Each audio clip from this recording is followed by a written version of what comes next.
Hey everybody, welcome to the 757 Teams High School Football Chat. I'm Jami Frankenberry. And I'm Larry Rubama. The show is presented by our sponsor, Lionsbridge Financial Advisors, investing and planning for clients throughout Hampton Roads. You can check them out at lionsbridgefinancial.com.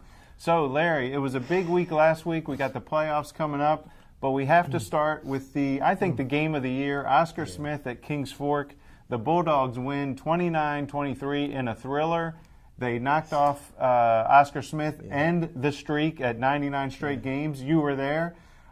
Tell me about that thriller. It was amazing. The thing that was funny was that it was 2-0 at halftime. And I joked on Twitter saying, no, this is not a baseball game. And then the second half was in a complete offensive explosion. I mean, the big thing was that, you expect Oscar Smith to score points. Kings Fork, I mean, they were unbelievable scoring points against a defense that had 5 shutouts and had only allowed 20 points against Southeastern District opponents up until that time. And they just came ready to play. And they did it with Butts not really making much of a factor. I mean, Justin German just did an incredible job. The defense really stepped up, including late in the game when Oscar Smith had the ball on their own 4-yard line, and they just refused to give up. I was just amazed by the way they played.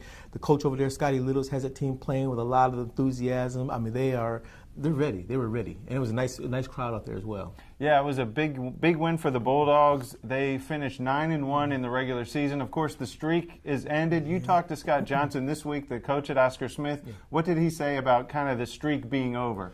He said, it's actually a good thing. He says, think about it. If we win the state championship, nobody's going to forget about the streak. It'll be over with. We win the state title, that's all that matters. And that was their goal coming in. Their streak has always been there. They've always talked about it. We've talked about it.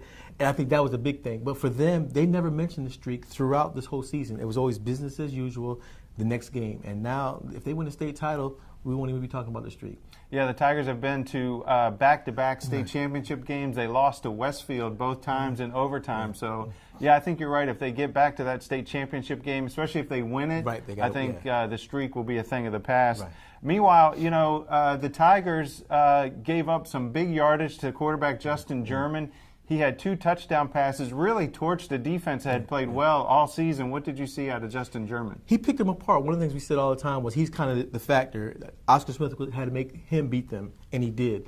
They shut down the running game, but he just picked apart the defense. I was really surprised by the way he was able to pick apart the secondary for Oscar Smith. I mean, he looked really composed, didn't throw the ball crazy. He was, just really composed and poised throughout the whole time, even when the game got late.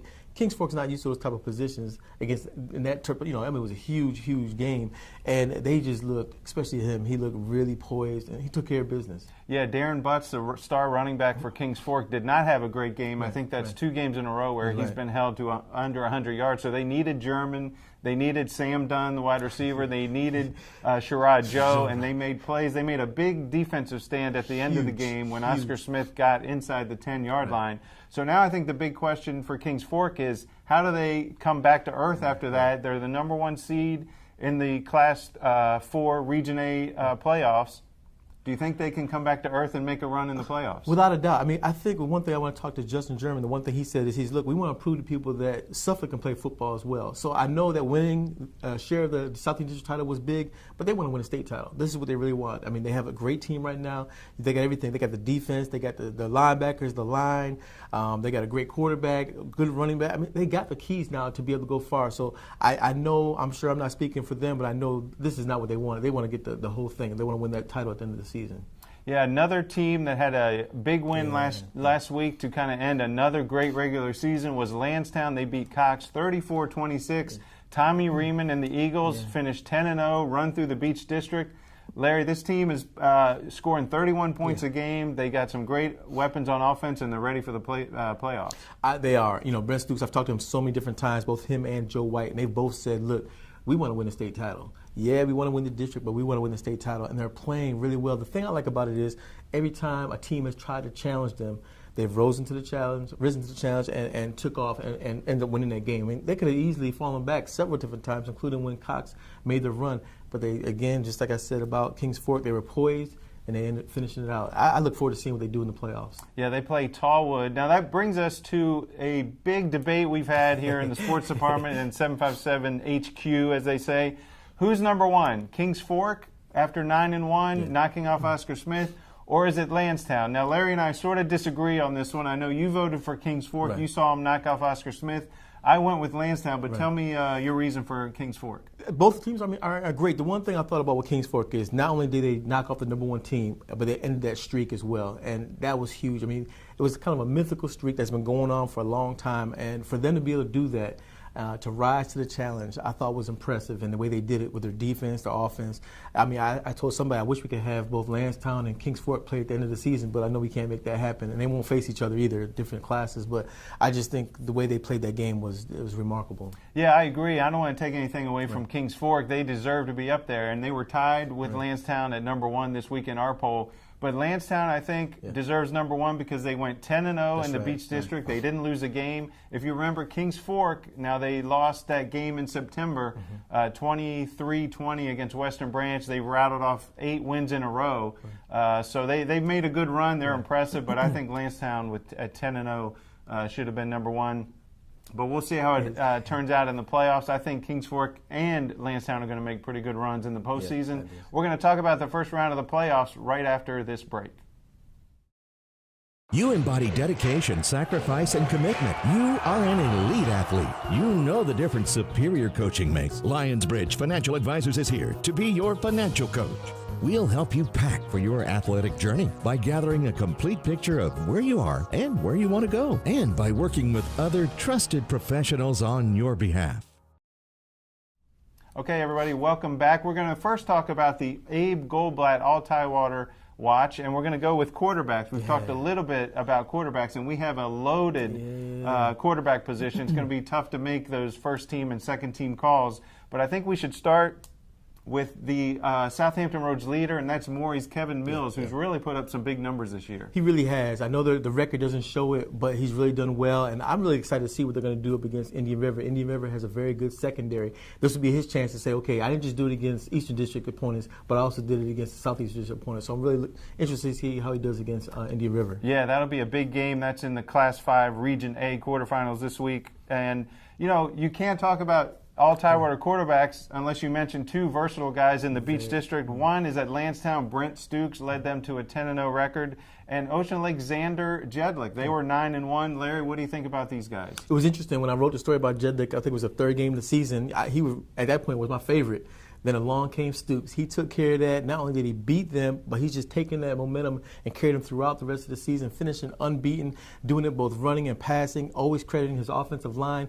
It opens up the rushing. He's just been a very good leader on that team, and they're undefeated right now. Yeah, Stukes has nearly 2,000 total yards rushing and passing, and Jedlick is not far behind him. Now, we go out to private schools. Tyler DeSue, he's committed to Maryland, and he's had a good season also. A quiet, good season. And the thing is, he's been doing his thing as well. I mean, he'll have to face a very tough task this week when he plays against number 2 ranked IMG Academy down in Florida. But he's had a very consistent season. You know, he loses his running back first big game of the season, then he loses a lineman, he loses another one. So he's kind of kept that offense together and kept them going, and you know, he definitely needs to be mentioned. Yeah, the other guy that needs to be mentioned is a guy we've talked about today, Justin German at Kings Fork. You rip up Oscar Smith's secondary, you deserve to be in the conversation. And he did it in back-to-back weeks. He beat Deep Creek at Deep Creek on their senior night. Then he went home for his senior night and did that against 2 really good defenses. And pulled it, like, again, he ended the streak, and he ended up getting a share of the Southeastern District title. Great season for him. Yeah, that's right. So now we go into the playoffs. We're going to highlight a game or 2 from each of the regions, and we're going to start in Class 6 Region A. Cox at Oscar Smith. Cox, you know about Tavion Robinson, the playmaker. He has been a scoring machine this year. He's going to go up against an Oscar Smith team that probably wants to prove a point this week, Larry. You said it right on the head. Oscar Smith, I know they're going to want to know where Tavion Robinson is at all times. But I think Tavion Robinson, I talked to him this week, and he's looking forward to the challenge. He's always looking forward to see what he can do. He likes the ball in his hands. We'll see what he does. I was just looking over between his kick returns, punt returns, interception returns, passing, rushing, receiving. He's amassed over 2,225 yards. Pretty impressive. But that Oscar Smith's challenge, they want to definitely prove, no, we are a very good defense. So we'll see what happens in that game. Yeah, that's right. The Tigers are at home. They're the number 3 seed. They have won 35 playoff games since 2007. That's more than any other Southampton Roads teams. So they're at home. They'll have the Tiger Cage. They'll be coming off a loss, so that's going to be an interesting game. Also in the Class 6 Region A, Tallwood at Landstown. We'll see if Landstown and Brent Stukes can keep things going after a 10-0 regular season. Class 5 Region A quarterfinal, Larry, Norview at Salem. Norview has just been on an up-and-down season. They lose to Wilson, then the next week they come back and beat Hampton, a perennial power, Larry. Yeah, I talked to Coach Delton Cotton this week, and he said that, they were really upset. They went into that game against Wilson, not focused. They had practice the next day. He got them focused. They were ready, and they come out and beat Hampton. So right now he's got to see if they can continue that. This will be the third time that those two teams have played against each other in the playoffs. Norview winning one, Salem winning the other one, Norview winning last year. So we'll see what happens in that one. Again, he's got a young team. He doesn't want to use that as an excuse because he says now, the end of the season, hey, they should be more mature right now. So we'll see what happens in that game. Yeah, Norview's played great defense, but they're going to go up against a Salem running game that features Kalon Black. He's had a 1,000-yard season, so we'll see how Norview handles that. They do have a young offense, but they have matured. They had a big win against Hampton. So now, Class 3, Region A, Lakeland at Norcom. Larry, this is a really interesting matchup, isn't it? It really is. You look at Lakeland, they play in that Southeastern District, which I think really helps them be battle-tested. I know in 2015, I looked it up, they were a number 6 seed when they played against Parkview, which was a number 3 seed, and they upset them. As well as, right now, Norcom is hurting. They had 8 guys, I believe, that were injured in the past game they had. So I think Lakeland wants to prove that, yeah, you know what, okay, we may have had a record that doesn't show that we're a great team, but we can play. And I think they're going to bring it to Norcom.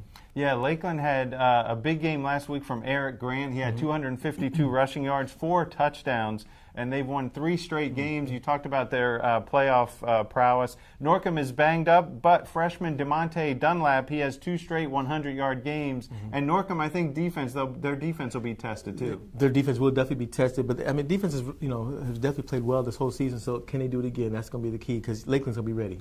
Yeah, that's right. Well, that's it for today. You can check out all of our breakdown of the game, all the games on this Friday in the Virginian-Pilot and at 757teams.com. Don't forget to check out our sponsor, Lionsbridge Financial Advisors. They're available at lionsbridgefinancial.com, and we'll see you next time.